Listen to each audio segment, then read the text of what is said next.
a payment platform for MSMEs to enable filing of bills and payment thereof on the platform itself, thereby cutting down the time and the process itself.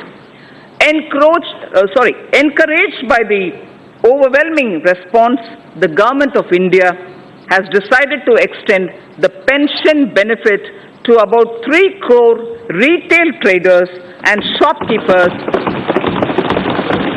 whose annual turnover is less than 1.5 crores under a new scheme, namely Pradhan Mantri Karam Yogi Man Dhan scheme.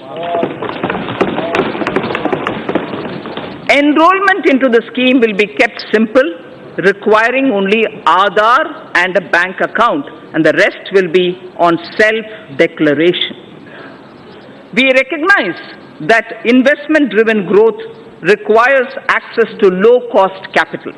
It is estimated that India requires investments averaging 20 lakh crores of rupees every year. A number of measures are proposed to enhance the sources of capital for infrastructure financing. A Credit Guarantee Enhancement Corporation, for which regulations have been notified by the RBI, will be set up in 2019-20.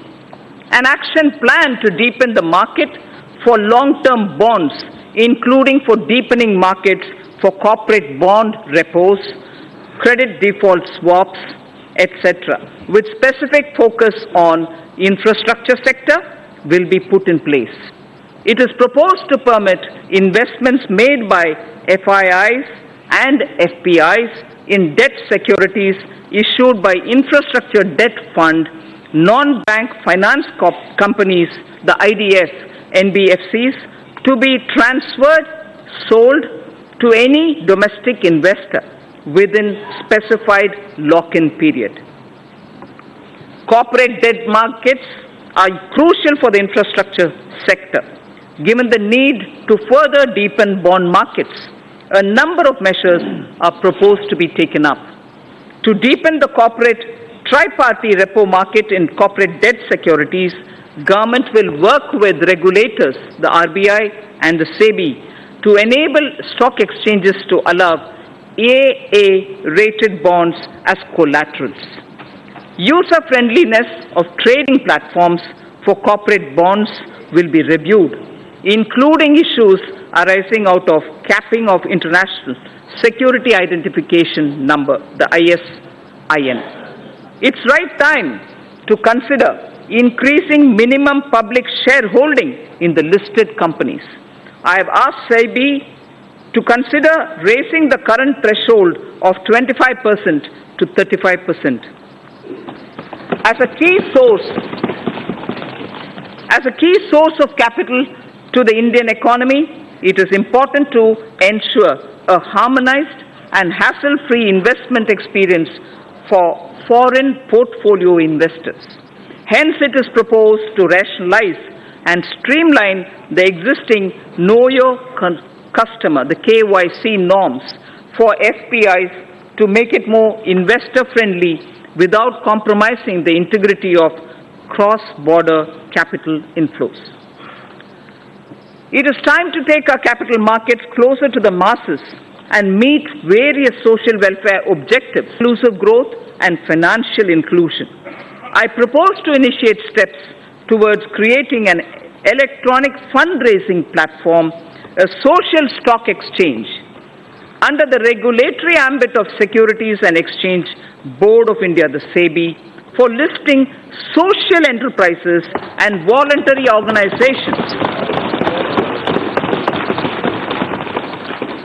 For listing social enterprises and voluntary organizations working for the realization of a social welfare objective so that they can raise capital as equity, debt, or as units like a mutual fund. It is important to get retail investors to invest in treasury bills and securities issued by the government. Efforts made by the Reserve Bank will need to be supplemented with further institutional development using stock exchanges. For this purpose, Interoperability of RBI depositories and SEBI depositories would be necessary to bring about seamless transfer of treasury bills and government securities between RBI and depository ledgers, and for enabling this, the government will take up necessary measures in this regard in consultation with RBI and the SEBI. FDI inflows into India have remained robust despite global headwinds. Speaker, sir, global foreign direct investment flows slid by 13% in 2018 to 1.3 trillion US dollars from 1.5 trillion in the previous year. The third consecutive